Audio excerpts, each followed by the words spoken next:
हाँ जी, क्या हाल-चाल? आज हम रिवाइज़ करेंगे एक ऐसा टॉपिक जो स्टूडेंट्स इग्नोर करते हैं लास्ट तक एंड वो पैनिक क्रिएट करता है, that is hypothesis testing. But अब और नहीं। हम आज समझेंगे चैप्टर क्या समझाना चाहता है, कैसे समझाना चाहता है with a real life example and then will solve sums, ठीक है? तो आराम से ये वीडियो को पूरा तरीके से देखना, कोई भी डाउट हो तो let me know in the comment section या फिर मेरे को मैसेज करना and I will solve the doubts. ये चैप्टर में आज के बाद आपको कोई डाउट नहीं होना चाहिए, ये मेरी गारंटी है, ठीक है? चलो, आओ पहले समझते हैं हमें चैप्टर में क्या सिखाना चाहता है, ठीक है? चैप्टर क्या बोलना चाहता है? चैप्टर हमें बोलता है भाई आप एक काम करो, आप मेरे को ये बताओ कि भाई हाइपोथेसिस क्या होता है? क्या व्हाट इज़ हाइपोथेसिस, ठीक है? फिर टाइप 1 टाइप 2 एरर्स क्या होते हैं? मतलब there are 2 types of error, ठीक है? टाइप 1 एंड टाइप 2 क्या होते हैं वो समझाओ। पावर ऑफ टेस्ट क्या होता है? Parametric and non parametric test क्या होता है? एंड हाइपोथेसिस बनाते कैसे? How to make a hypothesis thing. ठीक है, हमें बस यही चीज़ समझनी है और ईज़ी चैप्टर है, बहुत ज़्यादा दिमाग नहीं लगाने का, बट आप दिमाग लगा लेते हो और नहीं, आज के बाद और नहीं, ठीक है? बट पहले ये समझो हाइपोथेसिस का मतलब क्या सर ये तो समझाओ। चलो समझते हैं फिर, हाइपोथेसिस मतलब क्या? To test the idea of something whether it is correct और इनकरेक्ट या ट्रू या फॉल्स। मतलब मैं कोई भी चीज़ को टेस्ट करना चाहता हूँ या देखना चाहता हूँ, वो सही है या गलत है। ठीक है? या ज़्यादा है या कम है। एग्ज़ाम्पल आप एक टेस्ट करना चाहते हो, आप एनालाइज़ करना चाहते हो कि आप सीएफए लेवल 1 नवंबर 25 में पास करोगे या नहीं करोगे। तो that's it is a hypothesis, ठीक है? आप एक असम्पशन्स लेके आप एक निकालना चाहते हो रिजल्ट कि आप भाई पास कर पाओगे या नहीं कर पाओगे। सेकंड, आपको जानना है कि सीएसके वर्सेस आरसीबी पे कौन जीतेगा, कौन नहीं जीतेगा। ठीक है? सीएसके जीतेगा या आरसीबी जीतेगा? सीएसके जीतेगा या नहीं जीतेगा, ये आपको जानना है। तो वो आप कैसे करोगे? With the help of hypothesis. Hypothesis not only the financial industry but सबको ही यूज़ करते हैं। भले ही वो मैन्युफैक्चरिंग इंडस्ट्री हो, भले ही वो क्रिकेट हो, फुटबॉल हो, कोई भी गेम हो। जब भी आपको कोई असम्पशन से आपको एक रिजल्ट निकालना है, that if there are 2 possibilities कि ये हो सकता है या ये नहीं हो सकता है। जब भी ये चीज़ है, तभी वो हाइपोथेसिस टेस्टिंग काम आ सकता है। और एक एग्जांपल आपको अगर निफ्टी का लेना है, सपोज़ आप बोलते हो कि निफ्टी ने लास्ट 10 साल में 12 से 15% रिटर्न दिया है। हमें ये जानना है कि निफ्टी अगले साल क्या देगा? 12% ही देगा या उससे कम देगा या उससे ज़्यादा देगा? तो ये सब जब में हमें जानना होता है, ठीक है? When we have to understand, when we have to conclude कि ये होगा या नहीं होगा। फ्यूचर हमें जानना है, ठीक है? मोस्टली फ्यूचर के लिए हम करते हैं कि फ्यूचर हमें जानना है on the basis of the history, ठीक है? हिस्टोरिकल फिगर्स के हिसाब से हमें फ्यूचर को प्रेडिक्ट करना है कि ये हो सकता है कि नहीं हो सकता है, ठीक है? अगर तब करना है तब हम क्या यूज़ करेंगे? हाइपोथेसिस, ठीक है? समझ आया इतना? हमारा गोल क्या है? हमारा गोल सिंपल है, to know whether the sample statistic जो लाइक मीन वेरिएंस कहाँ से निकलेगा? With the help of historical figures is consistent with the hypothesis population parametric like population mean and variance. मेरा जो पॉपुलेशन है, मान लो सीएसके आरसीबी का मैच जो अब होने वाला है या फिर निफ्टी का रिटर्न, ये जो है that should be consistent with my sample statistic. अगर ये है तो सही है, नहीं है तो दिक्कत का बात है। ये हाइपोथेसिस का गोल है हमारा, समझ आया? तो हाइपोथेसिस में हमारा रिक्वायरमेंट क्या था? Normal what is the requirement of hypothesis? जब हम कोई भी एक टेस्टिंग करते हैं, जब असम्पशन्स लेके कुछ स्टैटिस्टिकल इंटरफेरेंस निकालते हैं, इन्फरेंस निकालते हैं, बेसिकली हाइपोथेसिस क्या है बताओ?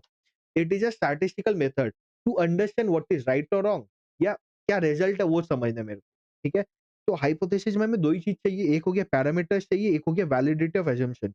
Now what do we mean by parameters and validity of assumption? Parameters मतलब मीन, वेरिएंस, स्टैंडर्ड डेविएशन वगैरह-वगैरह। वैलिडिटी ऑफ असम्पशन्स मतलब हम जब देखो, हमें ये तो पता है सर, जब हम स्टैटिस्टिक्स यूज़ करते हैं, ठीक है? हम कोई असम्पशन्स लेके चलते हैं, करेक्ट? ये तो आप मानोगे? हम कुछ भी आपसे प्लस 2 में भी आपने पढ़ा है, प्लस आप अगर आप कुछ भी बीकॉम वीकॉम भी कर रहे हो, आपको ये पता है जब भी स्टैटिस्टिक्स का मेन है, हम जब भी कोई स्टैटिस्टिक्स का चैप्टर पढ़ते हैं, हमें ये तो दिमाग में फिट होता है कि भाई मैं कोई असम्पशन लेके चल रहा हूँ। हम यहाँ पे जो भी असम्पशन्स लेके चलेंगे, वो लॉजिकल होना चाहिए। अब मैं अगर बोलूँ सीएसके वर्सेस आरसीबी का मैच, उसमें अगर बोलूँ जो रिजल्ट्स है that is normally distributed, not possible, correct?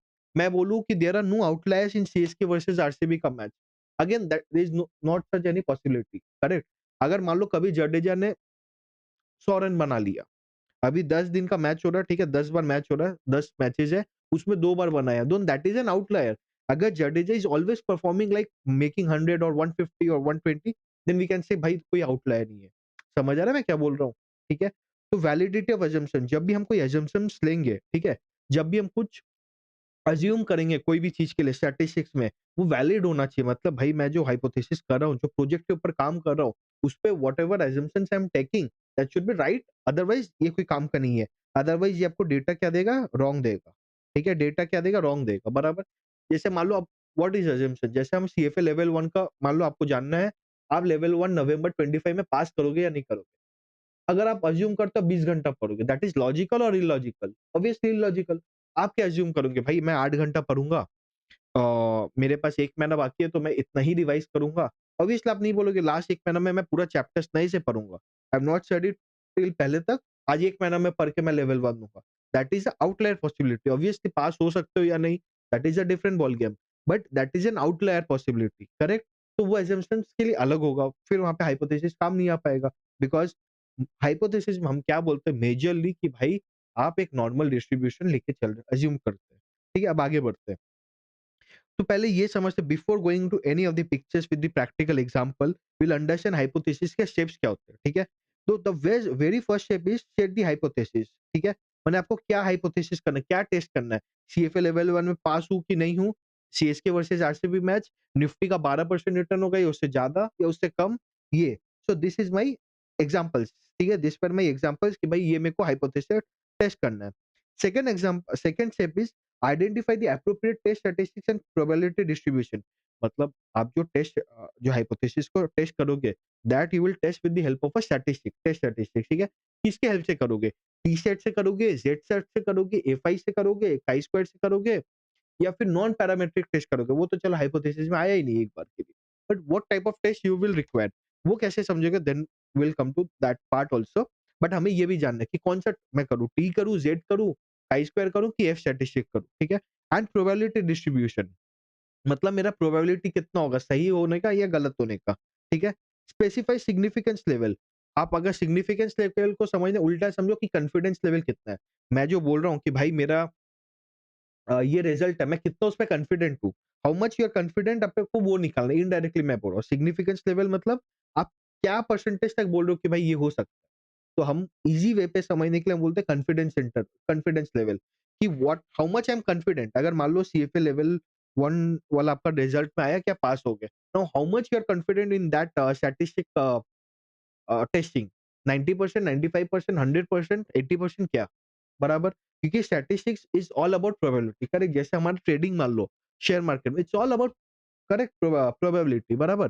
कि आप सब कुछ करोगे but you will focus on the expected outcome. आप ये नहीं बोल सकते आप स्ट्रेट लाइन ही जाओगे, यहाँ से आप यहाँ ही जाओगे, कुछ भी हो सकता है। आप ऐसे भी जा सकते हो, ऐसे भी जा सकते हो। Everything comes boiled down to expected outcome, समझ आया? फोर्थ है मेरा सेट द डिसीजन रूल। आपने ये तो मान लिया कि भाई मेरे को क्या निकालना है, सीएफए लेवल 1 में पास हूँ या फेल हूँ। आपने टेस्ट स्टैटिस्टिक भी निकाल दिया, टी सेट, कॉन्फिडेंस लेवल भी बोल दिया 95%। अब बोलो डिसीजन रूल, मतलब अब अपना नल और अल्टरनेट हाइपोथेसिस जो होता है वो बनाओ। अगेन आई एम अज्यूमिंग कि आपने पहले क्लास कर चुका है एंड आप कर रहे हो, और नल और अल्टरनेट क्या होता है वो तो अपने बाद में भी सीख लेंगे। बट एक मेरे को डिसीजन रूल निकालना है कि भाई नल मेरा हाइपोथेसिस बनाओ एंड अल्टरनेट वाला बनाओ, ठीक है? इसको बना के रेडी रखो। उसके बाद क्या करो, डेटा कलेक्ट करो and calculate the test statistics. अब मतलब डेटा कैलकुलेट मतलब आपको मीन निकालो। अब जैसे सीएफए लेवल 1 और में पास होगे कि नहीं होगे, इसका एग्जांपल तो है ही, बट पहले निफ्टी वाला समझते हैं मीन वेरिएंस के लिए। निफ्टी 12% रिटर्न देगा या नहीं देगा, ये हमें मेरा हाइपोथेसिस है, और हमने डिसीजन रूल भी बना लिया। अब हमें डेटा चाहिए। डेटा क्या होगा? मेरे निफ्टी के लास्ट हिस्टोरिकल रिकॉर्ड्स के लास्ट 10 साल के, मीन कितना है, वोलेटिलिटी कितना है, या उसका वेरिएंस बोल लो, वेरिएंस कितना है, टाइम पीरियड कितना है। अच्छा, निफ्टी ने अगर मेरे को ब्रेक ब्रेक में रिटर्न्स कितने दिए वो निकाल लो, और भी कितने भी आप निकाल लो। फिर टेस्ट स्टैटिस्टिक्स, उसके बाद मेरे को डिग्री ऑफ फ्रीडम मिल गया, मेरे को मीन मिल गया, मेरे को वेरिएंस मिल गया। उसके हिसाब से मैं अपना टी क्रिटिकल या टेस्ट स्टैटिस्टिक्स कैलकुलेट कर लूँगा, ठीक है? टेस्ट स्टैटिस्टिक मैं कैलकुलेट कर लूँगा with the help of the data, बराबर? अब मैं कर लिया, now I will compare that with the T critical value. Now that could be F critical, कुछ भी। I will compare this with क्या? Critical value. ठीक है? Compare this with what? Critical value. जब मैंने कंपेयर कर लिया, उसके बाद नाउ आई विल डिसाइड कि भाई ये सही हुआ है कि नल मतलब वो सही है कि नहीं, निफ्टी 12% रिटर्न दे रहा है कि उससे ज्यादा दे रहा है, वो मैं डिसाइड करूंगा। समझ आया स्टेप्स? सो पहला is set the hypothesis, second is कि कौन सा स्टैटिस्टिक यूज करना वो बोलो, थर्ड इज मेरे को बोलो सिग्निफिकेंस लेवल क्या है, फोर्थ मेरे को बोलो डिसीजन रूल क्या है, फिफ्थ मेरे को बोलो कि डेटा कलेक्ट करो एंड कैलकुलेट करो the statistic, and the last is decision लो। समझ आया? Now will understand this with a very good example, that is with the help of TCS. हमारा फेवरेट कंपनी है, बराबर। हम इससे समझेंगे कि क्या कर सकते हैं। Again this is a very practical example, जो आपको कनेक्ट मिल सकेगा इवन अगर आप 1% भी मार्केट से कनेक्टेड हो। नहीं भी हो तो लॉजिकल तो समझ ही जाओगे, ठीक है? क्या मैं बोल रहा हूँ, टीसीएस एक कंपनी है जिसका हिस्टोरिकल डिविडेंड यील्ड 2.2% एनुअली, अभी एनुअली पर मंथ को एक बार भूल जाना, ठीक है? तो 2.2% मतलब हर साल वो डिविडेंड 2.2% देता है। हिस्टोरिकल ये फिगर्स है।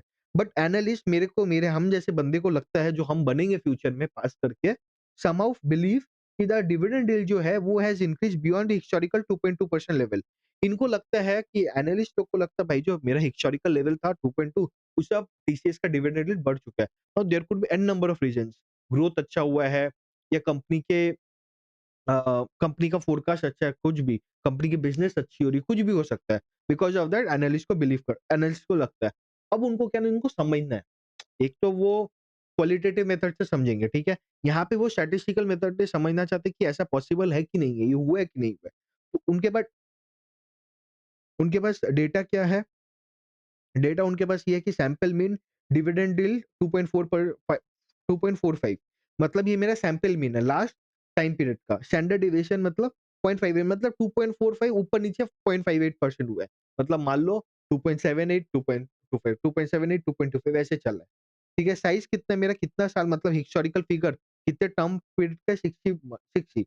अब मंथ बोलो, साल बोलो, कुछ भी बोलो। ऑब्वियसली साल ही होगा, मंथ ही होगा यहाँ पे, ठीक? हिस्टोरिकल पॉपुलेशन मीन क्या है? 2.2%। आपका जो पॉपुलेशन मीन है, आप किसके ऊपर काम कर रहे हो? 2.2% के ऊपर, बराबर। कि आप बोल रहे हो हिस्टोरिकली भाई 2.2% दिया है, मेरे पास ये डेटा, आप बताओ आज 2.2 से ज्यादा देगा या कम देगा? ठीक है? तो मेरा हाइपोथेसिस मैं क्या बनाना चाहता हूँ, मैं यहाँ पे क्या करूंगा, नल एंड अल्टरनेट हाइपोथेसिस को बना लूंगा यहाँ पे। मैंने यहाँ पे क्या बोला था आपको, सेट द डिसीजन रूल, ठीक है? उसमें भी आएंगे, बट ये समझ के चलो, जब मैं हाइपोथेसिस बोल रहा हूँ यहाँ पे नल एंड अल्टरनेट बना लेंगे। अब एक इजी वे है नल एंड अल्टरनेट का बनाने का, जो भी आप चाहते हो, ठीक है, वो अल्टरनेट में होगा। हम क्या चाहते हैं, एनालिस्ट क्या चाहता है कि मेरा हिस्टोरिकल जो डिविडेंड यील्ड है वो 2.2% से ज्यादा हो, क्या बोलता है, हैज इंक्रीज बियॉन्ड 2.2%, बराबर। मैं चाहता हूँ ज्यादा हो, इंक्रीज हो।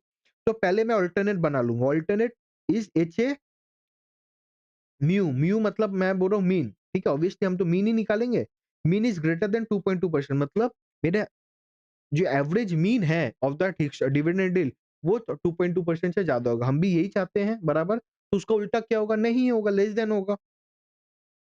लेस देन या इक्वल टू बोल दो आप, ठीक है? इक्वल टू कि भाई नहीं, मेरा म्यू 2.2% ही, मतलब मेरा जो हिस्टोरिकल चलते आया वही होगा। ये मेरा नल हो गया, समझ में आया? नल अल्टरनेट। जैसे मेरे को है कि सीएफए लेवल 1 में पास करूंगा, that is my alternate. CFA level 1 equal to pass. Null क्या होगा, CFA level 1 not equal to pass, बराबर वही होगा।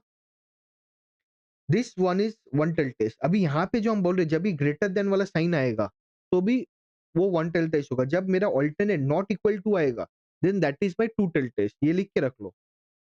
व्हेन माय अल्टरनेट में जब मैं अगर ग्रेटर देन या लेस देन बात कर रहा हूँ, then that is my one tail test, ठीक है? समझ आया? जब मैं इक्वल टू या नॉट इक्वल टू का मैं बात कर रहा हूँ, then that is my two tail test alternate में। समझ आया? क्योंकि क्वेश्चंस तो आएगा ही, आपको ये थोड़ी बोल के रहेगा वन टेल है कि टू टेल है, वो आपको समझना है, बराबर। तो ये लिख के रख लो। अगेन मैंने जो आपका सीएफए का एग्जांपल दिया, अल्टरनेट पे नॉट नल में not equal to, just to explain you the concept की क्या है। अल्टरनेट में वो जो आप चाहते हो, बराबर। अभी सीएफए नॉट इक्वल टू पास नहीं लिखा, आप ये भी लिख सकते हो सीएफए इक्वल टू फेल, कुछ भी करो आप, बराबर। तो पहले हमने क्या किया, हमने हाइपोथेसिस बना लिया, कर लिया अपने। अब हमें क्या करना है, हमें उसका टेस्ट स्टैटिस्टिक आइडेंटिफाई करना है। व्हिच टेस्ट स्टैटिस्टिक, माने टी और Z and degree of freedom हमें आइडेंटिफाई करना है। यहाँ पे क्या सिंगल पॉपुलेशन मीन है, मतलब एक ही मीन है मेरा 2.2%, बराबर। Where population variance is unknown, यहाँ पे मेरे को क्या दिया हुआ है, पॉपुलेशन स्टैंडर्ड डेविएशन क्या है, मेरे जो पॉपुलेशन उसका वेरिएंस नहीं दिया हुआ है, बराबर। मैंने यहाँ पे एज्यूम क्या किया, नॉर्मली डिस्ट्रीब्यूटेड है। सैंपल क्या है, सिंगल ही है, बराबर। तो जब ये सब क्राइटेरियाज है, then you will use T statistic. We could use Z stat if population variance first known. अगर मेरे को यहाँ पे पॉपुलेशन वेरिएंस दिया हुआ होता which is right now unknown, अगर वो नंबर दिया हुआ तो देन हम जेड सेट भी यूज कर सकते थे। Just it is for your note, ठीक है, समझ आया। अभी टी सेट का फॉर्मूला क्या होता है, एक्स बार मैंने मेरा मीन माई म्यू जीरो, जो मेरा म्यू है, divided by S, that is my sample variation, sample numbers, number of observation, divide by root to the power N, ठीक है। N is what my your, क्या बोलते हैं उसको, number of observation, S is my this, क्या बोलते हैं, कहाँ गया, स्टैंडर्ड डेविएशन, ठीक है, S is my standard deviation, समझ आया। एस क्या है, standard deviation. Degree of freedom हम कैसे निकालेंगे, n minus one, my n is 60, ठीक है, 60 माइनस वन दैट इज 59, समझ आया इतना, ठीक है। अगर ये मैंने आपके लिए लिख के रखा, अगर टेस्ट इज ऑफ मीन, अगर मेरे को मीन का कुछ भी निकालना है, ठीक है, जैसे माई मीन रिटर्न, निफ्टी रिटर्न, मेरा मीन कुछ भी निकालना है, तो हम टी डिस्ट्रीब्यूशन यूज करेंगे। हमें अगर कोरिलेशन निकालना है, मान लो हमें ये निकालना है कि निफ्टी एंड टीसीएस का क्या कोरिलेशन, अगर निफ्टी आगे बढ़ती है तो टीसीएस भी आगे बढ़ती है क्या, अगर निफ्टी मान लो पॉजिटिव रिटर्न देती है तो क्या टीसीएस भी पॉजिटिव रिटर्न देती है। अगर ये कोरिलेशन करना है तो हम भी तब भी टी डिस्ट्रीब्यूशन यूज करेंगे। अगर सिंगल वेरिएंस का करना है मेरे को काई स्क्वायर, मतलब यहाँ पे मेरे को 2.2% नहीं निकाल के, मेरा मीन नहीं निकाल के मेरे को वोलेटिलिटी निकालना होता तो मैं काई स्क्वायर यूज करता। अगर मल्टीपल वेरिएंस निकालना है तो एफ डिस्ट्रीब्यूशन यूज करूंगा। अगर मेरे को इंडिपेंडेंस, ठीक है, तब मेरे को काई स्क्वायर यूज करूंगा। समझ आया, इतना समझ आया। अब जब हमने वो कर लिया, अब हमें सिग्निफिकेंस लेवल निकालना है। मान लो मैंने बोला 5%, मतलब मैं बोल रहा हूँ 5% मेरा टाइप 1 एरर का प्रोबेबिलिटी है 5%, मतलब probability of rejecting a true null hypothesis, मतलब मेरा जो नल हाइपोथेसिस सही है फिर भी मैं उसको रिजेक्ट कर देता हूँ, उसका चांस है 5%। इसका मतलब क्या होता है समझो, टीसीएस यील्ड इज इंक्रीज को एक्सेप्ट करना जबकि नहीं किया हो। मेरा मैंने क्या बोला यहाँ पे, टाइप 1 एरर क्या होता है समझो, probability of rejecting a true null hypothesis, मतलब एक नल हाइपोथेसिस सही है, ठीक है, मैंने उसको रिजेक्ट कर दिया। मेरा नल हाइपोथेसिस क्या बताओ, मेरा नल हाइपोथेसिस है 2.2%, बराबर। मेरा नल हाइपोथेसिस है कि निफ्टी डिविडेंड यील्ड 2.2% देगा, इतना ही है। अब हम यहाँ पे समझते हैं, मेरा क्या है, डिविडेंड यील्ड 2.2% देगा, ये मेरा क्या है, नल। तो क्या बोलता है, मतलब टीसीएस यील्ड हैज इंक्रीज को एक्सेप्ट करना जबकि नहीं किया है। मतलब मैं बोल रहा हूँ कि टीसीएस का यील्ड इंक्रीज कर गया बट कभी नहीं किया है वो, उसका अभी भी डिविडेंड यील्ड 2.2% ही है। तो मैंने तो गलत चीज एक्सेप्ट कर लिया ना, मेरा मॉडल गलत हो गया, बराबर। My model is not good enough to have a correct answer, ठीक है, कि भाई नहीं, टीसीएस का रिजल्ट ऑटोमेटिकली उसका 2.2% ही है, उससे ज्यादा नहीं है। अगर मैं बोल दिया ज्यादा है फिर भी नहीं है, मैंने नल हाइपोथेसिस सही था फिर भी मैं उसको रिजेक्ट कर दिया, that is type 1 error. And यही लोग अवॉइड करते करना, बीट कोई मैनेजर कोई भी। अगर ये हो गया मतलब आप बहुत बड़ा नुकसान में हो, समझ आया। कॉन्फिडेंस लेवल इसमें क्या आएगा, 95%, मतलब आप 95% कॉन्फिडेंट हो कि टीसीएस का यील्ड बढ़ गया है जबकि नहीं बढ़ा है। अगर टाइप 1 एरर हो गया मतलब आपका मान लो कितना बड़ा फ्लॉ है आपके मॉडल में। टाइप 2 एरर क्या होता है, if true yield is greater than 2.2%, माने सच में 2.2 से ज्यादा है but we reject the alternate hypothesis, मतलब हमने रिजेक्ट कर दिया, माने सच में डिविडेंड यील्ड टीसीएस का ग्रेटर देन 2.2% है, माने उससे ज्यादा ही दे रहा है बट हमने उसको रिजेक्ट कर दिया अल्टरनेट को। मतलब TCS yield greater than 2.2% actual है बट मना की, बट हमने माना कि टीसीएस यील्ड इज 2.2%, तो ये भी गलत है। बट ये उतना गलत नहीं है। अरे भाई आप समझो, आप तब भी तो 2.2 तो ले रहे हो, यहाँ क्या बोल रहे हो आप ज्यादा बोल दे रहे हो। कोई भी चीज कंजर्वेटिव वे, मतलब क्या होता है, हम हमेशा कंजर्वेटिव वे पे चलते बराबर, कि हम अभी आप अगर आपका प्रिपरेशन अच्छा नहीं है, ठीक है, आप सोच के चल रहे हो मैं 1 महीना में सब कुछ कर लूंगा, सब हो जाएगा, मेरा 100% सिलेबस कवर होगा, मैं एकदम 99 परसेंटाइल या 95 परसेंटाइल निकाल लूंगा। सो that is your going aggressive. But आप अगर ये लेके चलोगे कि भाई ठीक है मेरे पास 1 महीना में ऐसे स्ट्रेटेजी करके करूंगा, मैं पास हो जाऊंगा, 1600 स्कोर आ जाएगा या 1605 आ जाएगा, कुछ भी। So that is your going conservative, you are not going too aggressive, not too conservative, मैंने मीडियम पे आप चल रहे हो, समझ आया। तो टाइप 1 एरर जब हो जाता है दैट इज, मतलब आप मैनेजर में आपके फ्लॉ है, as an analyst you have a flaw, your model is also flaw flaw और आपका प्रॉब्लम भी है, ठीक है। बट टाइप 2 होता है तो ठीक है, आपको कुछ मैंने आपके assumptions तब भी फ्लॉ है आपका मॉडल, बट फिर भी इट इज मैंने you can take it basically, ठीक है।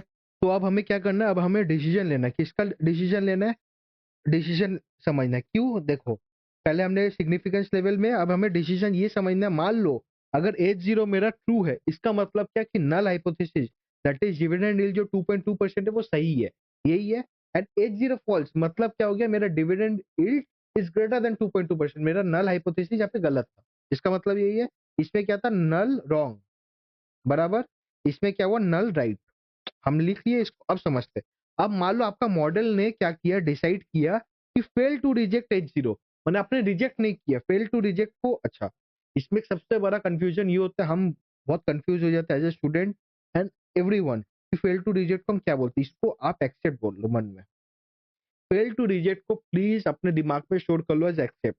Fail to reject accept, fail to reject accept, 2 बार बोल लो, याद हो जाएगा। ठीक है। अब आप बोलोगे सर रट्टा लगा रहा हूँ, हाँ इसमें मैं भाई रट्टा लगा रहा हूँ। देखो मैंने क्या किया, फेल टू रिजेक्ट मैंने एक्सेप्ट कर लिया H0 को, मैंने नल को एक्सेप्ट कर लिया। इसका मतलब क्या कि भाई मेरा डिसीजन सही है, बल्ले बल्ले। क्यों बल्ले बल्ले है, क्योंकि मैंने एक्चुअल में भी डिविडेंड यील्ड 2.2% ही है, और मेरा मॉडल भी बोलता है कि भाई नल हाइपोथेसिस सही है, मतलब डिविडेंड यील्ड 2.2%, तो हम क्या करेंगे, बल्ले बल्ले बल्ले। ठीक है। लेकिन अगर मान लो आपका डिसीजन डिविडेंड यील्ड 2.2% है, ठीक है, एंड आपने इसको रिजेक्ट कर दिया, मतलब आपने नल हाइपोथेसिस को रिजेक्ट कर दिया, मतलब आप बोल रहे हो ऑल्टरनेट भाई बराबर है, ऑल्टरनेट इज राइट, आप ये बोल रहे हो, तो आप गलत हो। क्यों गलत हो, बिकॉज आपने टाइप 1 एरर कंसिडर कर दिया, आपने बहुत बड़ा गुनाह कर दिया। समझ आया, आपने क्या किया, बहुत बड़ा गुनाह कर दिया टाइप 1 एरर करके। इसको अवॉइड करके चलो, जिंदगी बहुत सही रहेगी, लाइफ में भी, एनालिस्ट होके भी, कुछ में भी टाइप 1 एरर को अवॉइड करके चलो। टाइप 2 एरर चलेगा। अब क्या होता है वो समझते हैं। अगर मान लो एक्चुअल रिजल्ट इज कि dividend yield is greater than 2.2% and आपने H0 को एक्सेप्ट कर लिया, मतलब आपका मॉडल बोलता है कि भाई डिविडेंड यील्ड 2.2% ही है, तो भी गलत है। बट वो गलत क्या है, टाइप 2 एरर गलत। अभी आप बोलोगे सर टाइप 1 टाइप 2 कंफ्यूज हो गया, 5-10 सेकेंड आगे जाओ, समझो। ठीक है, फिर मैं समरी में आऊंगा। अगर H0 फॉल्स है, मतलब कि भाई आपका नल हाइपोथेसिस गलत है, दैट इज नहीं, मतलब डिविडेंड यील्ड ग्रेटर देन 2.2% है, एंड आपने इसको रिजेक्ट कर दिया, सही है, आपने वो भी काम अच्छा किया है, राइट मारो, बल्ले बल्ले बल्ले करो। ठीक है, समझ आया डिसीजन, इतना समझ आया। अब डिसीजन रूल बनाते, ये तो हमने डिसीजन मतलब एक्चुअली मैं ये आपको समझाना चाह रहा था कि क्या होने वाला है, ये बाद में बोलना था, मैं पहले बोल दिया। यहाँ पे क्या है, हमारा ये पता था कि भाई राइट टेल है, बराबर। कैसे पता चला सर आपको राइट टेल है, लेफ्ट टेल भी तो हो सकता था, नहीं ना बाबू। आप क्या बोले, ग्रेटर देन 2.2%, मैंने 2.25, 2.5, 2.7, मतलब पॉजिटिव वैल्यू में, तो आप ऑब्वियसली राइट टेल ही बोलोगे। अगर आपका ये वैल्यू होता कि भाई -2.2%, तो आप लेफ्ट टेल बोलते हैं, बराबर। तो राइट टेल मेरे को पता था, वन टेल मेरे को कैसे पता चला, मैंने बोला ग्रेटर देन लेस देन। तो मेरे को अब क्या करना पड़ेगा ना, मेरे को टी क्रिटिकल निकालना पड़ेगा। मैंने टी स्टैटिस्टिक्स निकाला है, चूज किया है, तो टी क्रिटिकल निकालना पड़ेगा। टी क्रिटिकल कैसे निकलता है, ये सब टी टेबल आता है, tea table, Z table, F table, chi square table, ये सब आता है। उसमें मेरे को दो चीज चाहिए, एक हो गया मेरे को सिग्निफिकेंस लेवल चाहिए, एक डिग्री ऑफ फ्रीडम चाहिए। तो मेरा सिग्निफिकेंस लेवल तो मेरे को 0.05 बोला, मेरे को डिग्री ऑफ फ्रीडम भी बोला n-1, दैट इज 59। तो मैंने अपना टेबल एक्सेल से निकाल के मैंने देखा 1.671। सर एक्सेल से कैसे निकलते हैं, equal to T dot I N V 0.05 and 59, ये डालोगे तो आ जाएगा 1.671। मतलब मेरा T critical for this significance level and with degree of freedom is 1.671। Sir अब क्या रूल बना है, आपने बोला था डिसीजन रूल, आपने तो उसमें बोला था कि सर ऑल्टरनेट नल बनाओ, बराबर। मैं बोल रहा हूँ नहीं, समझाने के लिए वो मैंने बोला था, एक्चुअल में अब ये होगा। डिसीजन रूल मतलब क्या, आप रिजेक्ट करोगे H0 को, मतलब नल हाइपोथेसिस को आप रिजेक्ट करोगे कब, जब आपका T state is greater then 1.671, बराबर। कि आपका टी क्रिटिकल वैल्यू हुई 1.671, इससे अगर ज्यादा आपका वैल्यू आ गया, जो आप कैलकुलेट करोगे, जो आप डेटा लेके कैलकुलेट करोगे, वो उससे ज्यादा आ गया, तो आप नल को बोलोगे भाग तुम यहाँ से। ठीक है। बट अगर आपका टी स्टेट आ गया 1.671, ठीक है, मतलब वन टी क्रिटिकल से नीचे आ गया, तो आप हाथ जोड़ करके बोलोगे भाई तू आ मेरे साथ, मक्खन लगाओगे आप। ठीक है, मतलब फेल टू रिजेक्ट मैंने एक्सेप्ट कर लोगे। समझ आया क्या, जहां काम है वहां जी हजूरी करोगे आप, इसका मतलब ये है। ठीक है, इतना समझ आया। ठीक है, अब टेस्ट स्टैटिस्टिक निकालना है, कैसे निकालते हैं टी, मैंने बताया था X bar minus mu divide by S by root N. S क्या था, मेरा स्टैंडर्ड डेविएशन, एन था डिग्री ऑफ फ्रीडम, एक्स था मेरा जो मेरा सैंपल का मीन है, एंड मेरा म्यू तो था ही जो पॉपुलेशन वाला। तो 2.45 माइनस 2, ये मैंने निकाल के 3.337 निकाला। तो हमारा टेस्ट स्टैटिस्टिक्स क्या आया, हमारा टेस्ट स्टैटिस्टिक 3.337 आया। Which is greater then 1.671। And भाई मैं तो यही चाहता था, जब भी मैं समझो, जब मैं आज पढ़ाने बैठा हूँ आप, ठीक है, मैं क्या चाहता हूँ, हर एक बच्चा जो मेरा वीडियो देखे या मेरे से पढ़े समझ जाए, पास हो जाए। मैं ये कभी चाहूंगा कि मैं फेल, मेरे बच्चा फेल हो जाए, नहीं ना। सेम चीज, जब आप इतना मॉडल अच्छे से कर रहे हो, आप कभी नहीं चाहोगे कि आपका मॉडल फेल हो, आप चाहोगे भाई मॉडल पास हुआ ना। आपको इच्छा क्या था? आपको इच्छा था कि भाई डिविडेंड यील्ड ग्रेटर देन 2.2% है, तो वही आना चाहिए, आपका मन सेटिस्फाइड होगा। बराबर समझ आया? हम तो यही चाहते थे भाई, मेरा टी सेट 1.67 से ज्यादा आए, ये 3.337 आया, मैंने और भी ज्यादा आ गया, तो भाई मैंने एकदम रिजेक्ट कर दिया, एज जीरो का धक्का मार के निकाल दिया। समझ आया? हमने निकाला इसको, सो अब हमारा डिसीजन क्या है? 3.337 is greater, that is T stat is greater then T critical. हमने क्या किया, एच जीरो को बोला भाग तुम यहाँ से, मतलब टीसीएस का यील्ड इज ग्रेटर देन 2.2%। तुम गलत हो, अब एनालिस्ट लोग सही है कि डिविडेंड यील्ड 2.2% से ज्यादा है। समझ आया? अब मौज करो आप, समझ आएगा, मौज करो आप, इतना समझ आया। अब बताओ ना, उसे एक्चुअल में टीसीएस यील्ड जो मेरा 2.35 हो गया, हमने तो ये होने फ्यूचर को प्रेडिक्ट किया। आपने प्रेडिक्ट किया, आप सीएफए में पास हो गए क्या फेल हो गए? आपने पास हो गए, आप रिजल्ट भी आया, पास हो गया, पास हो गए, आप 95% लिए। अब तो आपका अलग ही वो होगा कि भाई आई एम दी फाइनेंस गुरु, ऐसा टाइप हो जाएगा आपका। बराबर? तो हम वैसे ही समझ रहे, हमने टीसीएस का मॉडल करके देखा कि भाई 2.2 से ज्यादा ही देगा वो, एक्चुअल में उसने 2.35 दे दिया। अब रिजल्ट है, what it says about the power of test, मतलब आपका जो पावर, आपने जो टेस्ट किया उसका पावर इससे कुछ बोलता है क्या? बराबर बोलता है। पावर ऑफ टेस्ट क्या बोलता है? Probability of correctly rejecting a false null hypothesis, मतलब नल हाइपोथेसिस गलत था, उसको आप करेक्टली उसको रिजेक्ट कर दियो, फेंक दियो उसको, ठीक है, तो उसका प्रोबेबिलिटी क्या है? That is my power of test. मेरा वो जितना स्ट्रांग होगा वो ज्यादा अच्छा होगा। मतलब इसको कैसे निकालते हैं? 1 - बीटा, बीटा क्या होता है बाद में बताएंगे।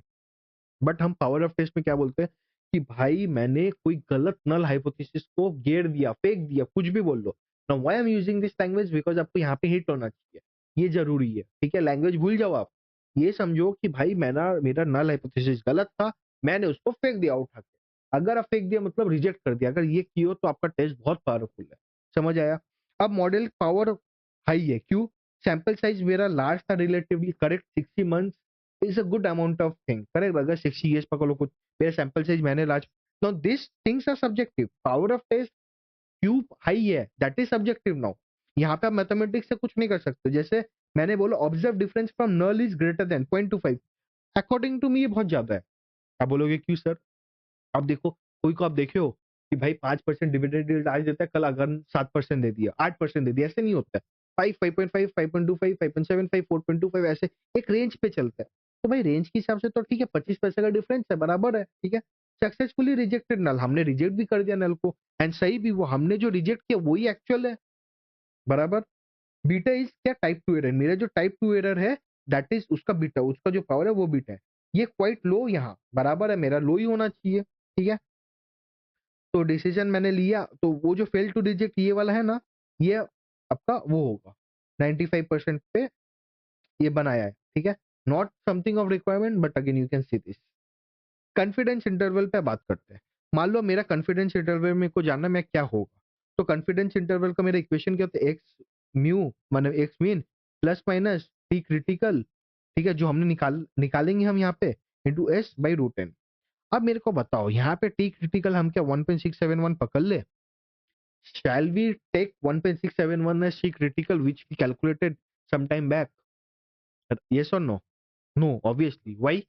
सर क्योंकि आपने वो जो टी क्रिटिकल निकाला था, दैट यू कंसिडर्ड कि भाई वो वन टेल टेस्ट है, बराबर? कि आपने बोला था 0.05 है and less than greater than है, बराबर?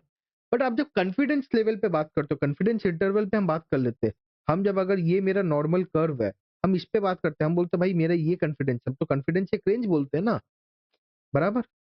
यहाँ पे हम क्या किए कंसिडर कि आपका ये टू टेल टेस्ट है, बराबर? तो टू टेल में क्या होगा, मेरा जो 0.05 था वो ऑब्वियसली डिवाइड बाई 2 हो जाएगा। मेरा जो भी सिग्निफिकेंस लेवल है वो यहाँ पे 2.5%, यहाँ 2.5%, बराबर, तभी यहाँ 95 आएगा, पक्का पक्का। तो मैंने उस हिसाब से टी क्रिटिकल निकाला। तो मेरा कॉन्फिडेंस इंटरवल क्या, 2.3 और 2.6, माने यहाँ पे मेरा रेंज है। मैं बोलता हूँ मेरा जो डिविडेंड यील्ड है 2.3 लोवेस्ट और 2.6 हाईएस्ट, ये रेंज पे ही रहेगा। इससे ऊपर भी नहीं जाएगा, नीचे भी नहीं जाएगा। 95% आई एम कॉन्फिडेंट, बराबर है। तो मैं 95% कॉन्फिडेंट हूँ कि ये रेंज होगा, तो वेरीफाई मैं करता हूँ। हाइपोथेटिकल मीन मेरा कहता है 2.2 लाइज आउटसाइड इन 95, बराबर है। अगर मेरा ये जो रेंज आया 2.3 एंड 2.6, अगर इस रेंज में मेरा हाइपोथेटिकल वैल्यू रहता जो 2.2 की जगह अगर वो 2.4 रहता, तब मैं उसको एक्सेप्ट कर लेता, बराबर। Hypo means 2.2 lies outside the 95% confidence level. This thinks our rejection of H0 at H5% is significant. बराबर है। अगर मेरा ये 2.4 रहता देन आई वुड एक्सेप्ट, मैंने फेल टू रिजेक्ट कर देता मैं। मतलब मैं बोलता भाई नल ही सही है। बट क्योंकि मेरा मॉडल का जो 2.2 है वो that is outside my periphery, ठीक है, तो मैं उसको रिजेक्ट कर दूंगा। समझ आया? इतना इतना समझ आया? अब सपोज आते समरी एक बार में करेंगे लास्ट में, ठीक है। Now say analyst wants to compare dividend deal between TCS and Infosys for same period. ये मैंने आपको कोरिलेशन हम बता रहे। अगर मान लो अब क्या हो गया ना, अब आप मास्टर हो गए हो, आप किससे लिए हो सर? अमन सर से आपने समझ लिया हाइपोथेसिस क्या होता है। अब आप अपने घर पे जाके आप प्रैक्टिकली अप्लाई करो। प्रैक्टिकली आप देखिए टीसीएस का करके आपको मजा मिल गया कि सर आप भाई समझ आ गया सर, मैं अब ये करूंगा। आपको चुल मच गया क्या करने के लिए, और भी ज्यादा मैं हाइपोथेसिस टेस्टिंग करूँ। उसके लिए आपने क्या किया, आप बोल रहे हो सर एक काम कर सकते हैं क्या, टीसीएस एंड इन्फोसिस का कोरिलेशन निकाल सकते हैं क्या डिविडेंड यील्ड पे, या डिफरेंस है क्या कुछ, करते हैं चलो। Now say analyst wants to compare dividend yield, मतलब आप कंपेयर करना चाहते हो dividend yield between TCS and Infosys for same period. Same period में आप कंपेयर करना है। इन्फोसिस का डेटा दिया, sample mean, standard deviation, sample size at 5% level पे मेरे को निकालना है। Test whether yields are significantly different. आप निकालना चाहते हो भाई मेरा जो टीसीएस का एंड इन्फोसिस का जो डिविडेंड यील्ड है वो सिग्निफिकेंटली डिफरेंट है कि नहीं है, आप ये निकालना चाहते हो। Now this is a subjective matter यहाँ पे। एज अ एनालिस्ट मैं अगर टीसीएस को फेवर करूंगा तो आई विल ऑलवेज से कि हाँ भाई सिग्निफिकेंस होना चाहिए, सिग्निफिकेंटली डिफरेंट होना चाहिए, मतलब ग्रेटर देन जीरो होना चाहिए। अगर आप बोलोगे नहीं सर भाई मैं पेयर ट्रेडिंग करता हूँ या कुछ करता हूँ, तो मेरे को क्या चाहिए, डिविडेंड यील्ड सेम चाहिए, ठीक है, तो आप बोलोगे नहीं सिग्निफिकेंटली डिफरेंट नहीं होना चाहिए।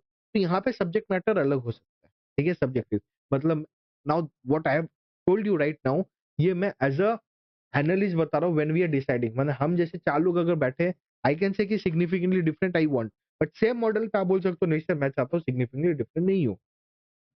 सोच मैं बता रहा हूँ, समझा? अब मैं नल और वो बनाता हूँ, तो मैं क्या चाहता हूँ, सिग्निफिकेंटली डिफरेंट हो। मैं जब चाहता हूँ मतलब not equal to zero, significantly different मतलब क्या, जो डिफरेंस है वो मेरा जीरो से ज्यादा हो, तो बोलता है नॉट इक्वल टू जीरो, बराबर। तो मैं नल क्या होगा, इक्वल टू जीरो, ठीक है, समझ आया?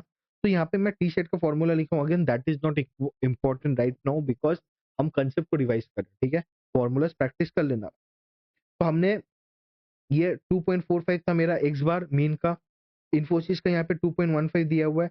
मेरा म्यू जो है, जो डिफरेंस है वो जीरो है। कैसे? क्योंकि मैं तो चाहता ही हूँ जीरो, नल हाइपोथेसिस मैं तो चाहता हूँ इसको जीरो, ठीक है, तो ये जीरो आ गया।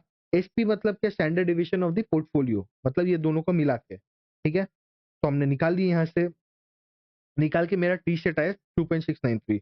और अब मैं टी क्रिटिकल भी निकालूंगा। नाउ टी क्रिटिकल में क्या आएगा, दोनों का डिग्री ऑफ फ्रीडम आएगा, मैंने 60 प्लस 60 माइनस 2, मतलब N1 प्लस N2 माइनस 2, ऐसे डिग्री ऑफ फ्रीडम निकलता है।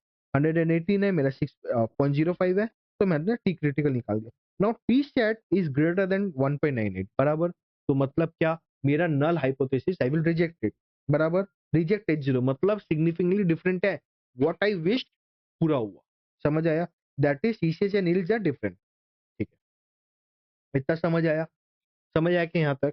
यहाँ तक फटफट रिवाइज करते हैं एक बार, क्या फटाक से रिवाइज करें, फिर आगे बढ़ेंगे, बहुत छोटा है फिर हो जाएगा, फिर सम्स करेंगे, फिर घर जाएंगे हम, ठीक है। हमने ये समझा हाइपोथेसिस में, हमें ये समझना था कि भाई हाइपोथेसिस क्या होता है, टाइप 1 टाइप 2 एरर क्या होता है, कैसे हाइपोथेसिस को मॉडल करते हैं, पावर ऑफ टेस्ट क्या होता है, parametric non parametric, parametric non parametric बचा हुआ है, बाकी खत्म करते हैं। हमें ये जानना था कि भाई हाइपोथेसिस क्या होता है, हमने वो समझा कि वो हम कुछ जज करना चाहते हैं, प्रेडिक्ट करना चाहते हैं ये होगा कि नहीं होगा, रिजल्ट अच्छे आएंगे कि नहीं आएंगे, एक परसेंटेज के ऊपर जाएगा कि नहीं, सीएसके आरसीबी में कौन जीतेगा वो जानना है मेरे को, ठीक है। ना why I to call this examples parametric non parametric में काम आएगा। हमें ये जानना था कि भाई हाइपोथेसिस का टेस्टिंग क्या होता है, हाइपोथेसिस का स्टेप्स क्या होता है। पहला है कि हाइपोथेसिस को सेट करो, आप क्या चाहते हो, नल एंड ऑल्टरनेट को बना लो, जो मैंने आपको नहीं बोला था, मैंने बोला था डिसीजन पे बना, बट बना लेंगे, ठीक है, सेट पे मतलब C. I was not wrong there. Hypothesis में हम नॉर्मली क्या करते हैं, मतलब प्रैक्टिकली मैं बोल रहा हूँ, हम क्या करते हैं कि हम यहाँ पे नल और अल्टरनेट नहीं मानते, हम एक आइडिया लेते हैं अच्छा ऐसा होगा। बट जब हम डेटा कलेक्ट करते हैं, टी स्टैटिस्टिक जो state the decision rule, normally हम वहां करते हैं। बट ठीक है, एक ही बात है। सेट द हाइपोथेसिस, ठीक है। Identify the appropriate test statistics and the probability. कौन सा टी करना है, एफ करना है, जेड करना है, कौन सा करना है, वो हम कोरिलेशन निकाल रहे हैं कि मीन निकाल रहे हैं कि वेरिएंस निकाल रहे हैं, उससे समझ लेंगे। फिर हम सिग्निफिकेंस लेवल, मतलब हम कितने कॉन्फिडेंस इंटरवल पे वी वांट दिस प्रेडिक्शन, 95 पे चाहिए, 90 पे चाहिए, 85 पे चाहिए। फिर मैंने बोला स्टेट डिसीजन रूल, मतलब अगर टी क्रिटिकल जो मेरा टी सेट है जो मैं कैलकुलेट करूंगा, अगर that is greater than my T critical तो क्या होगा, अगर उसके is less than T critical तो क्या होगा, मतलब equal to not equal to, कुछ भी बोल लो। फिर हम डेटा कलेक्ट करके मैंने मीन निकालेंगे, वेरिएंस निकालेंगे, मेरा वो जिसका मैं निकाल रहा हूँ, एंड उसको टी सेट निकालेंगे। फिर मैं डिसाइड करूंगा, कैसे डिसाइड करूंगा, अगर मेरा टी क्रिटिकल मैं टी सेट अगर टी क्रिटिकल से ज्यादा हो तो मैं रिजेक्ट कर दूंगा, नल हाइपोथेसिस मैं वही चाहता था। टी क्रिटिकल अगर कम हो तो मैं फेल टू रिजेक्ट करूंगा। फेल टू रिजेक्ट मतलब एक्सेप्ट। मैं as a human being, as an analyst, मैं क्या चाहता हूँ, मैं चाहता हूँ भाई नल हाइपोथेसिस रिजेक्ट हो। जब भी हम हाइपोथेसिस में बैठते हैं, हमारा इच्छा क्या था, हमारा इच्छा था कि ऑल्टरनेट जो है वो बने, ठीक है, ऑल्टरनेट वाला प्रूव हो। तो हम जब चाहते हैं कि ऑल्टरनेट वाला प्रूव हो, मतलब हम ऑटोमेटिकली चाहते हैं कि नल हाइपोथेसिस रिजेक्ट हो। Again I am telling you, हम एज एनालिस्ट, मेरा विश क्या है, एज एन एनालिस्ट मेरा विश है कि ऑल्टरनेट सही हो, ठीक है। तो वही मैंने ऑल्टरनेट में बिठाया था। तो जब मैं चाहूंगा कि ऑल्टरनेट हो, ऑल्टरनेट सही हो, तो मैं बोलूंगा कि भाई नल हाइपोथेसिस रिजेक्ट हो। ऑल्टरनेट को मैं चाहता हूँ कि काश वो पूरा हो। समझ आया? मैं 3 बार बोला हूँ, अब आपको समझ जाना चाहिए। वाई हैव रिपीटेड इट, क्यों मैं आपको दिमाग में बिठाने के लिए उसको रिपीट किया, वहां पे कंसेप्ट और नहीं समझाना था, ठीक है। हमने एग्जांपल दिया टीसीएस का with the help of dividend deal, तो हमने कंपेयर किया। फिर हमने और भी कंपेयर किया कि उसका भाई एक्चुअली डिविडेंड डील जो है, जो नेक्स्ट जंप पे आया, मान लो मैं बैठा हूँ अक्टूबर में और हम दिसंबर रिजल्ट के लिए बात कर रहे हैं कि क्वार्टरली अगर डिविडेंड देता है तो क्या होगा। तो हमने बोला हाँ भाई 2.2 से ज्यादा ही देगा। अब दिसंबर में हम जाके देखे भाई सच में 2.35 दे दिया, तो क्या अभी हमने समझा कि भाई ऐसा ऐसा है, ठीक है। अब हमने कॉन्फिडेंस इंटरवल से भी देखा। अब हमारे पास लास्ट बच्चा है, हमने ये भी देखा कि अगर कोरिलेशन देखना है, सिग्निफिकेंटली डिफरेंट है कि नहीं है जो डिविडेंड, वो भी देख लिया। अब हमें देखना है पैरामीटर्स एंड नॉन पैरामीट्रिक में डिफरेंस। पैरामीटर्स पहले समझते क्या होता है। पैरामीटर्स मतलब कोई भी कैसे समझाऊं, जैसे सीएफए लेवल 1 पास करने का पैरामीटर क्या है, अगर आपको फाइनेंस का बेसिक नॉलेज आना चाहिए, आपको कोड रीडिंग पढ़ना चाहिए, आपको सम्स प्रैक्टिस करना चाहिए। These are the parameters, if you skipping this, it's मतलब it is very difficult to pass, fail ही हो गया। But taking classes not a parameter, आप ले भी सकते हो, नहीं भी ले सकते हो, बराबर। सो आप उसको पैरामीटर में काउंट नहीं करोगे। कोई भी चीज मॉडल जब टेस्ट करोगे, you will take only the things in the parameter which is compulsory, उसके बिना नहीं हो सकता। ऑब्वियसली आप इंस्टीट्यूट के क्वेश्चन सॉल्व नहीं करोगे तो नहीं होगा भाई। समझ आया? तो मेरा मीन वेरिएंस वो होता है। डिफाइनिंग क्वांटिटीज मतलब आप डिफाइन कर सकते हो उसको, ठीक है, डिफाइन कर सकते हो। एजम्पशंस लेते हैं like normally distributed. Again 95% of the statistical problems of predictions are based on normally distributed model, ठीक है, कि बेल कर्व जैसा, ठीक है। मतलब वो मीन पे ही रिवेट करता है, आप ये समझते हो नॉर्मली डिस्ट्रीब्यूशन में। टेस्ट क्या करेंगे, टी सेट लेंगे या जेड लेंगे, हमने देखा ही है। नॉन पैरामीटर्स क्या होता है, यहाँ भी focus on examining quantities other than population parameters. मतलब पॉपुलेशन पैरामीटर मतलब डिविडेंड डील वगैरह जो हम बोल रहे थे, ठीक है, वहां पे फोकस नहीं करते, ठीक है। We focus on the quantities. Detail में समझाऊंगा, रुक जाओ। और एजम्पशंस बकवास है।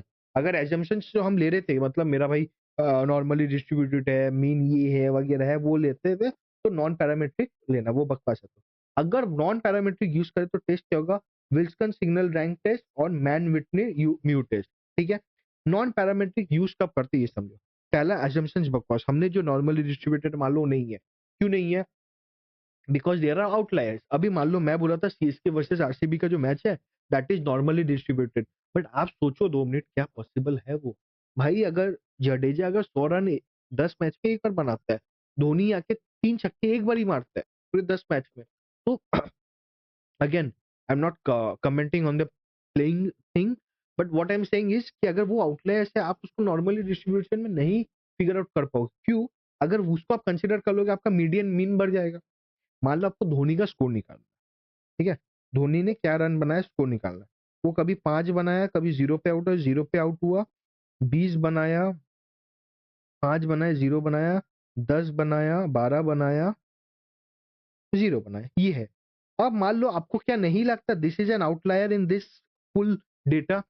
लगता है आपको? अगर मैं इसको इंक्लूड कर लूंगा, क्या आपको नहीं लगता मेरा मीन जो एवरेज है वो बढ़ जाएगा? बट अगर मैं इसको हटा दूं, इसका एवरेज बहुत खराब आएगा। That is actual result. इसीलिए अगर आउटलायर्स होते हैं, हम नॉर्मली डिस्ट्रीब्यूशन वाले पे नहीं जाते, हम हाइपोथेसिस पे करना मुश्किल हो जाता है। डेटा इन रैंक्स और ऑर्डिनल स्केल। डेटा इन रैंक्स मतलब मान लो आपको बोला गया है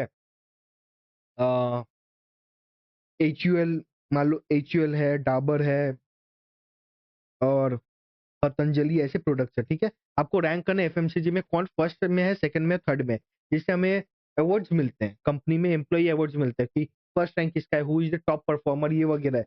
अगर मान लो अब हम 5 जन compete कर रहे हैं, ठीक है। We are 5 competitors in employee award. हमें जानना है किसको मिलेगा, मतलब रैंक 1 किसका होगा, रैंक 2 किसका होगा, रैंक 3 किसका होगा, रैंक 4 किसका होगा, ये हमें जानना है।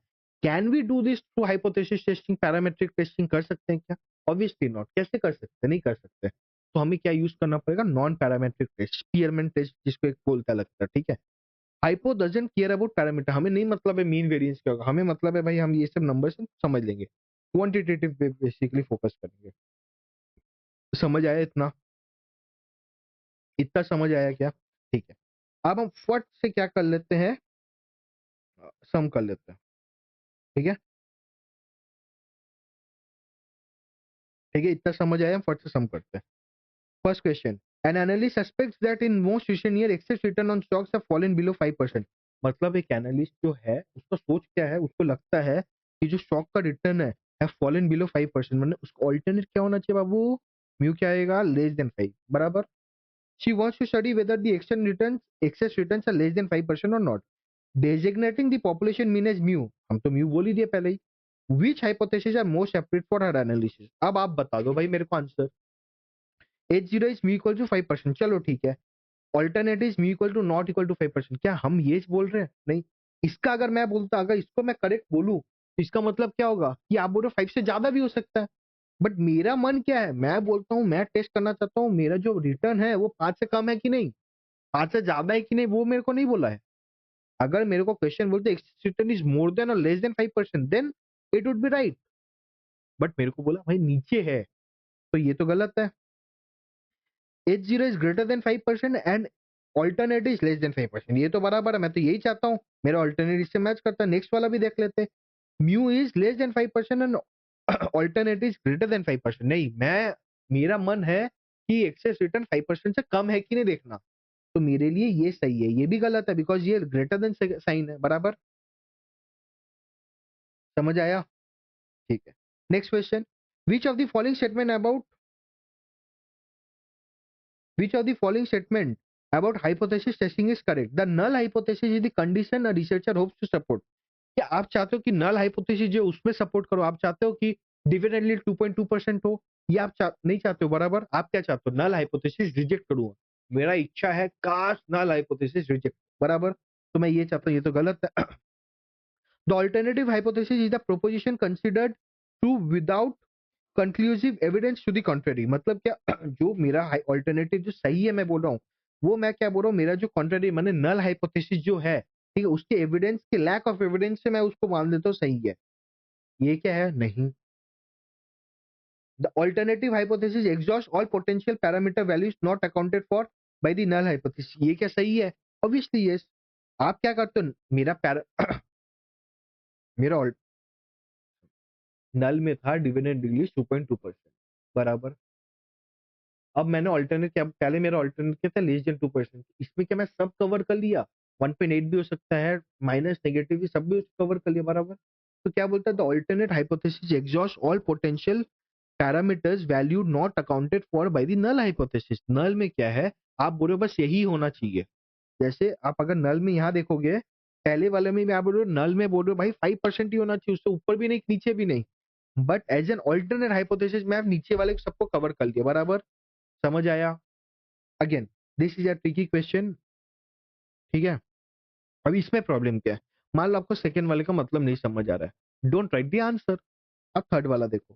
थर्ड वाले में आपको एक डाउट हो सकता है कि भाई ये क्या बोलना चाह रहे, exhaustive all potential parameters value not accounted for by the null hypothesis. मेरे हिसाब से तो सी होगा। अब आंसर एक बार इसका चेक कर लेते जब कंफ्यूज है। इंस्टीट्यूट क्या बोलता है देखो, together the null and the alternate hypothesis account for all possible value of the parameters. बराबर है, नल एंड अल्टरनेट मिला के सब कुछ होता है। भाई मेरा पैरामीटर जो भी, any possible value of the parameter not covered by the null must be covered by the alternative hypothesis. जैसे mu is less than 5%, alternate is greater than 5%. A is incorrect because the null hypothesis is what the researchers want to reject. हमने बोला ही था। B is incorrect because the null hypothesis is considered to be true unless the sample used to conduct the hypothesis gives convincing evidence that the null hypothesis is false. भाई मेरे को हमने भी यही बात किया कि मेरा जो एविडेंस है वो गलत है। ठीक है, समझ आए यहाँ पे? ठीक है, which of the following statements regarding the null hypothesis is correct? कौन सा सही है? ठीक है, कौन सा सही है मेरे को बोलना है। It can be stated as not equal to providing the alternative hypothesis is stated as equal to. क्या हम कर सकते हैं? ऑल्टरनेट को हम बोल सकते हैं equal to, and H zero को कर सकते हैं नॉट इक्वल टू। ये कर सकते नहीं कर सकते? हम कभी भी एच जीरो को नॉट इक्वल टू नहीं कर सकते। आई नो मैंने एग्जाम्पल में बोला था, पर अगेन आई रिपीटेड देयर कि मैं एग्जाम्पल समझाने के लिए बोल रहा हूँ। ठीक है, ऑल्टरनेट कहीं पे लिख लो भाई, नल को तो आप कभी भी नॉट इक्वल टू नहीं कर सकते हो। समझ आया? along with the alternative hypothesis it considers all possible value of the population parameters। क्या ये है? देखेंगे यही हो सकता है। In a two-tailed test, it is rejected where the evidence support equality between the hypothesis value and the parameters। अगर तो टू टेल टेस्ट है, मतलब मैं क्या चाहूंगा देखो, बहुत मतलब क्या आंसर इंस्टीट्यूट ने क्वेश्चन दिया है। इन अ टू टेल टेस्ट अगर है, अगर मान लो ये टू टेल होता, ठीक है, मैं क्या बोलता, mu is 5% and mu is not equal to 5%। मैं अगर बोल देता मेरा एक्सिस रिटर्न ज्यादा भी हो सकता कम भी हो सकता 5% से, तो मैं बोलता 5 नहीं है बस, तो ऊपर भी हो सकता है नीचे भी हो सकता, नॉट इक्वल टू देता, obviously less than equal to नहीं देता या ग्रेटर देन इक्वल टू नहीं देता। बराबर, तो this is my two tail test, not equal to आ गया तो मेरा नल क्या होता है, ऑब्वियसली इक्वल टू 5। तो पहला तो हमने ये समझ लिया कि नल हमेशा इक्वल टू ही होगा, नॉट इक्वल टू नहीं होगा। ठीक है, सेकंड हमको यहाँ पे क्या समझना था, in a two tilt test it is rejected when evidence supports equality between the hypothesis value and the population parameter. मतलब मेरा बोलता है ये जो है 5:5 अगर हो गया, ठीक है, it is reject, null hypothesis को आप रिजेक्ट करोगे क्या तब जब when evidence support equality between the, नहीं, तब उसको एक्सेप्ट कर लोगे। तो आंसर सही कौन सा, ऑल बी। क्या बोलता है, along with the alternative hypothesis it is considered all possible values of the popular। हमने पहले ही अभी 2 में पढ़ा कि ऑल्टरनेट एंड नल दोनों मिला के सारे पैरामीटर्स को कंक्लूड करते, बराबर। 4 करते हैं, which of the following statements regarding a one tail hypothesis test is correct? एक टेल हाइपोथेसिस का क्या सही है ये समझते हैं। the rejection region increases in size as the level of significance becomes smaller। अगर वन टेल है, ऐसा है, बोलता the rejection region increases in size as the level of significance become smaller. मतलब 5 के जगह अगर मैं इसको 4 ले लिया, 5% सिग्निफिकेंस लेवल था तो 95% कॉन्फिडेंस इंटरवल है, 4 है तो 96 है, तो मेरा तो रीजन बढ़ गया, मैं हिम्मत मेरा जो है, मैं कॉन्फिडेंस जितना वो तो बढ़ गया। नहीं, तो ये भी गलत है। बराबर, the absolute one tail test more strongly reflect the belief of the researcher than a two tail test. ये बोल सकते हो क्या? सोच सकते इस पे बात करेंगे। द एब्सोल्यूट वैल्यू, अगर मैं क्यों इस पे जा रहा हूँ, माइट भी ये हो सकता है इस पे, जो गलत एकदम गलत है। The absolute value of the critical value is larger than that for a two tail test at the same level of significance level. क्या बोलता है, one tail the absolute value of critical value, मतलब क्या बोलता है, critical value, one one test का critical value is larger than two test का critical value same level पे। हो सकता नहीं, क्यों नहीं हो सकता, ये मेरा टीसीएस वाले एग्जांपल में आपने देखा था, वन टेल पे मेरा टी क्रिटिकल था 1.67, टू टेल पे मेरा क्रिटिकल है 2.0। तो ये भी गलत है, ये भी गलत है, आंसर ये सही है। A one tail test more strongly reflects the belief of the researcher than a two tail test। Obviously, अगर मैं बोलता हूँ कि भाई रिटर्न 5% से ऊपर ही जाएगा, तो वो ज्यादा कॉन्फिडेंट है कि मैं बोलता हूँ 5 के नीचे भी रह सकते, ऊपर भी रह सकता है। मान लो अभी आपको प्रेडिक्ट करने आरबीआई रेपो रेट कट करेगा कि नहीं नेक्स्ट क्वार्टर, मैं बोलता हूँ नहीं करेगा, आप बोलते हैं करोगे भी, कर भी सकता नहीं भी कर सकता। Who is more confident in it, मैं ऑब्वियसली करेक्ट, क्योंकि मैं बोल रहा हूँ नहीं करेगा, और आप बोल रहे हो भी सकता नहीं भी, मतलब आप तो दोनों साइड का ढोल बजा दियो टू टेल में, बराबर। वन टेल में आप एक डायरेक्शन पे चल रहे हो, करेक्ट। नाउ देख next question, if a researcher selects a 5% level of significance for a hypothesis, the confidence level is 95, बराबर।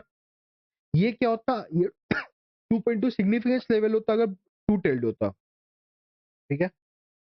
A hypothesis test for a normally distributed population at a 0.05 significance level implies a 95% probability of rejecting a true null hypothesis, 95% of a type 1 error for 2, 5% critical value rejection for a one tailed test. अब मैं को बताओ जो मेरा alpha है वो क्या था। ये मैंने यहाँ पे जब मेरा अल्फा क्या था, ये H02 null hypothesis to reject H0, ठीक है। null hypothesis, hypothesis for normally distributed for 5% सीखने में क्या बोलता है, 5% critical value rejection region for a one tailed test, rejection region ही है, reject H0 मैं बोल रहा हूँ, ठीक है। 95% नहीं है और बी भी नहीं है, बराबर। The value of test statistics is best described as the basis for deciding whether to test statistic जो है इसको क्या बोलता है, मैं रिजेक्ट करूं नल को, एक्सेप्ट करूं या रिजेक्ट द अल्टरनेट हाइपोथेसिस। ये क्या होगा बताओ, एक्सेप्ट करते हैं हम लोग क्या बोलते हैं, फेल टू रिजेक्ट, तो ये तो होगा ही नहीं, देखो हमारा वर्ड में ठीक है, बट फेल टू रिजेक्ट बोलते हैं। रिजेक्ट द नल हाइपोथेसिस हम तो बोलते ही नहीं, हम तो चाहते हैं कि भाई उसको एक्सेप्ट करूं, तो आंसर है ये, बराबर। Which are the following best describes a type 1 error, type 1 error क्या होता है, rejecting a true null hypothesis, माने नल हाइपोथेसिस सही है उसको रिजेक्ट करना, या rejecting a false null hypothesis, या failing to reject a false null hypothesis, obviously ये, बराबर, ठीक है। A type 2 error is best described as rejecting a true null, failing to reject a false null, failing to reject a false alternative. Failing to reject type 2 error मतलब क्या, वो मेरा नल गलत है बट उसको फिर भी मैंने एक्सेप्ट कर ली, यही होगा, बराबर। The level of significance of a hypothesis test is best use as, जो मेरा सिग्निफिकेंस लेवल है उसको कैसे मैं यूज करूंगा, कैलकुलेट टेस्ट अरे नहीं, define the test rejection points, obviously हमने पहले भी देखा। The probability of correcting correctly rejecting the null hypothesis is the power of p value nahi, level of significance nahi, power of test, yes, the power of hypothesis test is equivalent to the level of significance, the probability of not making a type 2 error or unchanged by increasing, probability of not making ये मैंने दिखाई था आपको 1 minus beta बराबर। it's in the shape setting a decision rule in testing hypothesis, which of the following elements must be specified, critical value बोलना चाहिए, power of test की, value of test statistic, कहाँ पे बोला, डिसीजन रूल, जब मैं decision rule बना रहा हूँ वहां क्या करूँ मैं, टी क्रिटिकल वैल्यू को निकाल रहा हूँ, तो यही होना चाहिए, बराबर, देख लेना। ये सब मैं मार्क करते जाऊँ भाई, देखते जाना आप लोग, अगर कुछ बाई चांस मैंने गलत मार्क कर दिया please let me know comment section में, या मैं नंबर दे दे रहा हूँ मेरे को बताना, अब सॉल्व कर लेना, ठीक है। अच्छा इसके पहले अगर आपको कोई भी डाउट है, आप मान लो मैंने समझाया फिर भी आपको कोई डाउट लगता है, मैंने एक डिस्कशन ग्रुप ज्वाइन ओपन किया है, ठीक है, for CFA level 1 students, please उस पर रेस्ट्रिक्ट करना कि भाई पढ़ाई का ही बात हो, I will share in the description box, उसको ज्वाइन कर लेना, ठीक है। जो भी डाउट अगर वीडियो रिलेटेड हो, नॉन वीडियो रिलेटेड हो, कुछ भी हो, you can do it, it's not only for my students, कोई भी ज्वाइन कर सकते हैं, कुछ भी हो सकता है, नॉट अ प्रॉब्लम, ठीक है। बस लेवल 1 तक रखना, लेवल 1 को उसमें रखना, बिकॉज लेवल 2 के लिए अलग है, ठीक है, I don't want to make a chaos there, बराबर। A pooled estimator used when testing hypothesis concerning, pooled estimator क्या होगा, equality of the variance between two normally distribution नहीं, difference between the mean of two approximate normal distribution problem with the unknown but assumed, a pooled estimator use, ये आपको मैंने अभी बताया नहीं होगा, बट अगर रेगुलर क्लास कियोगे तो आंसर बी है, ठीक है। अभी इसमें डिटेल में थोड़ा टाइम लगेगा, डोंट, क्योंकि मेरे को लगता है 40 से 50 मिनट हो गए, ठीक है, तो let's not make it bigger. when evaluating mean difference between two dependents, the most ये is z test, ठीक है। A chi-square test is most appropriate for testing concerning क्या, single variance, difference between two populations with variance assumed to be equal, या फिर difference between two population with variance not assumed to be equal। Single variance के chi-square के लिए मैंने क्या बोला था, देखो chi-square मैं कब यूज करता हूँ, सिंगल वेरिएंस के लिए, बराबर। मेरे को लगता है कि मैंने गलत बोला, ठीक है। 15 वाला, when evaluating mean difference between two dependent samples, the most appropriate test, Z test तो नहीं होगा क्योंकि मीन डिफरेंस में मैं टी डिपेंडेंट में नहीं करता हूँ यूज, वाई स्क्वायर वेरिएंस के लिए हम यूज करते हैं, ठीक है, काई स्क्वायर तो हम इसके लिए मीन के लिए यूज करते ही नहीं है। I think the answer will be C, ठीक है। Question 15 please check it. I think the answer will be C, why chi square we don't use it for mean, ठीक है, and Z test we will not use for the dependent sample, ठीक है, mean difference के लिए basically. तो paired comparison test हाँ हमने किया ना अभी, हम जो ये किए, ये टीसीएस एंड इन्फोसिस का हमने तो यही किया बराबर। एक बार आंसर देखे क्या 15, ये आंसर कहाँ गया, तो यहाँ पे नहीं है, बट एक बार चेक कर लेना, ठीक है। Which of the following test sets should be used to test the difference between the variance of two normally distributed population with random independent sample? फटाफट बताओ, दो वेरिएंस है उसका डिफरेंस में क्या करेंगे, पेयर्ड नहीं, मीन में हम बोल दिए, टेस्ट सेट तो करेंगे नहीं, टेस्ट टेस्ट करेंगे बराबर। A non-parametric test is most appropriate when the data consists of ranked values, correct हो सकता है, ठीक है। Validity of the test depend on many assumptions, sample size large but are drawn from a population that may be normal. बताओ क्या होगा। Data consist of rank value हमने बताया था, जैसे rank 1 rank 2 rank 3। In which of the following situation would a non parametric test of hypothesis most likely be used? The sample data ranked accordingly to the magnitude are same from a normally distributed होगा तो मैं तो करूंगा ही नहीं non parametric. The test validity depends on many assumption about the nature of the population. The test value depends, अगर assumptions पे बहुत डिपेंड होगा तब तो मैं फिर नॉन पैरामीट्रिक ले ही नहीं पाऊंगा। अगर assumptions मैटर करता है तो वही फिर पैरामीट्रिक लो, ठीक है, फिर हाइपोथेसिस उस पे आओ, तो यही होना चाहिए, यही होगा, देख लेना आंसर तो। An analyst is examining the monthly return for two funds over 1 year, both fund returns are non normally distributed to test whether the mean return of one fund is greater than the mean return of the other fund. The analyst a parametric test, non parametric and both। क्या बोलता है, monthly return दो fund का है over 1 year, एक साल है, fund 1 fund 2, both fund are non normally distributed. अच्छा, नॉन नॉर्मली बोल दिया। To test whether the mean return of one fund is greater than the mean return of the other fund, the analyst can use parametric test. Parametric में तो हम लोग normally बोलते हैं, तो ये तो हो गई। Both parametric and non parametric क्यों होगा, नॉन पैरामेट्रिक तो यही है answer 20 B. Question number 15 just check it, ठीक है। क्वेश्चन नंबर 15 में मेरे को थोड़ा डाउट है, बाकी आप देख लें, मेरे को आंसर यहाँ पे नहीं है, आई डोंट नो व्हाई, ठीक है, एक बार चेक कर लेना, ठीक है। और बाकी तो I think everything is good. मैं अपना नंबर दे देता हूँ 9321357556, ठीक है। कोई भी डाउट है please let me know WhatsApp में इन दिस नंबर, ठीक है। मैं टेलीग्राम ग्रुप लिंक भेज दूंगा डिस्क्रिप्शन में, join that if you have any issues, ठीक है।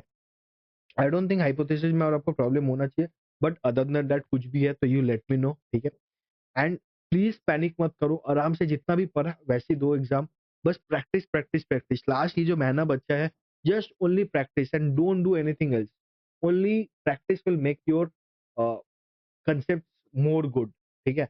प्रैक्टिस करो, अगर जैसे मान लो सपोज मैं बोल रहा हूँ ये क्वेश्चन नंबर 15 में आपको भी दिक्कत आ रहा है, आपने मार्क कर लिया, मान लो मेरे को भी सी लग रहा है, बराबर है, सी ही होगा क्योंकि हमने पेयर कंपैरिजन देखा, बट इसका आंसर एक बार चेक कर लो, ऐसे करके चेक करो तो समझोगे आपकी भाई आपने जो लॉजिक बैठाया सही बैठा है कि नहीं, ठीक है। तो this is the way you will do it. अब बाकी तो ठीक है, हो जाएगा। तब तक के लिए एंजॉय करो एंड क्यूरियस रहो, because curiosity will make you discover your interest and great life.